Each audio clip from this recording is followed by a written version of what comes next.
Hi, I'm Carly Verhoeven, and I'm at the City of Waterloo Museum in Conestoga Mall about to speak with Karen Vandenbrink, manager and curator, about their upcoming exhibition on cocktails. We'll find out whether Iron Construction will be featured as an exhibit, but before we do, let's take a look at some of the Iron Construction closures that are happening in our region. Parkside at the north side of Northfield and Seagram at the railway tracks are closed for approximately 2 weeks. The Willis Way LRT stop on Caroline in Waterloo is taking shape with most of the anchor wall installed. The anchor walls at each stop will have a unique look. You can view all of the Ion anchor wall renderings at rideion.ca. Track work near the Conestoga stop is underway. This curve is at the King and Northfield intersection. Underground utility replacement on King and Uptown Waterloo is nearing completion. Conestoga at Northfield is open. Access to Kumpf from Northfield will remain closed until late September. Traffic on Northfield is maintained, as is access to Kumpf from Weber to Randall. The northbound on-ramp from Northfield to Highway 85 is open. The northbound and southbound off-ramps from Highway 85 to Northfield will remain closed until late 2016, as will the southbound on-ramp from Northfield to Highway 85. Weber and Dutton is open as underground utility work on Dutton near Ion's operations, maintenance, and storage facility continues. Lane closures will occur periodically on the railway crossings at Barringer, Columbia, and University to complete the installation of temporary and permanent railway signals. The Waterloo Park parking lot at Seagram is closed. The new parking lot on the north side of the railway track at Seagram is paved and open. Caroline and Erb is closed until late September. Two-way traffic is maintained on Caroline from Erb to Allen. King and Allen is closed until late September. Pedestrian access is still available.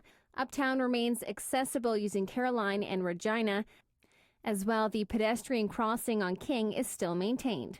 King from William to Union, King and Allen, and King and Wellington will be closed until approximately late September. Two-way traffic is maintained from Louisa to Wellington. King from Victoria to Moore is closed for construction of the King Street grade separation. Duke and Francis by the Kaufman Lofts is now open, as well as King and Francis. Duke and Frederick is closed until approximately early November, while Frederick and King is closed until approximately early October. The detour is Cortland to Queen to Weber. LRT track installation has started on Cortland between Hayward and Block Line. Wilson from Fairway to Kingsway is now open to two-way traffic. Underground utility work on Ottawa is nearing completion and road reconstruction is underway. I talked with Karen Vandenbrink, manager and curator of the City of Waterloo Museum, about their upcoming exhibition on cocktails and how Corduroy Road may become a highlight in a future exhibit. One of the interesting things was when they were digging up King Street in the Uptown, when they found the Corduroy Road, which was a real find from what was our first roads. We have a piece of that, so I'm certain at some point in time we'll be building an exhibition about transit in the area. Can you tell me more about Corduroy Road? About the Corduroy Road? Well, in March of this year, when they were digging up the King Street in the Uptown of Waterloo, they discovered the old original Corduroy Road that would have serviced people coming into Waterloo, connecting us to Kitchener all the way up to Dundas, and it was evidence of one of our very first industries, which was a sawmill that was Abraham Erb's mill. He had a sawmill and a grist mill, and so it was one of our very first roads in the area. So it was a very exciting, and it was the fact that there was such a large expanse of the road that was uncovered all at once, that was still quietly living away underneath all of the concrete. Tell me, what's new at the museum?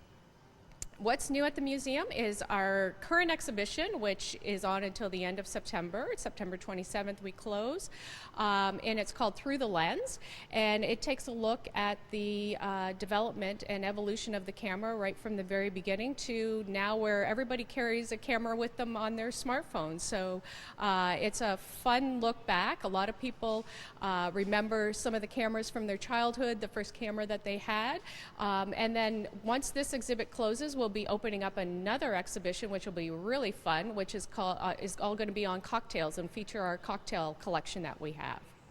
And when is that happening? That will open on October the 12th and will run through to the new year.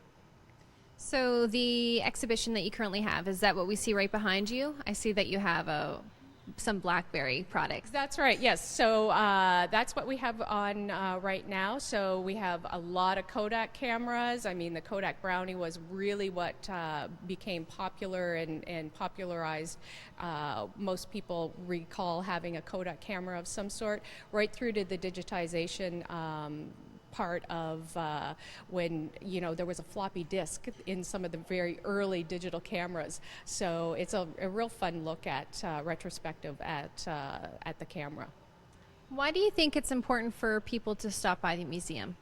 Well, we're telling really unique stories of Waterloo.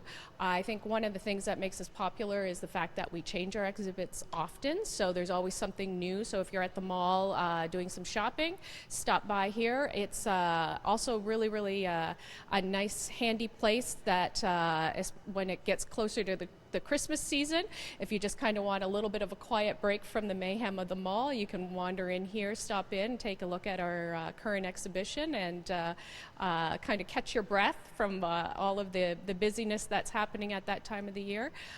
So it's a small, intimate space. It's just enough time to kind of look around and take a break, and it's always free, so it doesn't cost anything to come in. What impact do you think the LRT will have on people visiting Conestoga Mall, and in particular the museum? Well, I think it's going to benefit everyone. I mean, we just all have to be patient. I mean, the work has to be done, and we'll all get through it as quickly as we can. And then once we have it, we'll probably look back in another 10 years and go, how did we live without it? On October 12th, don't forget to stop by the City of Waterloo Museum in Conestoga Mall for their upcoming exhibition on the evolution of cocktails. While they don't have an exhibit on iron construction, it is possible for future generations to see. To stay current in iron construction, visit rideion.ca. For Rogers TV, I'm Carly Verhoeven.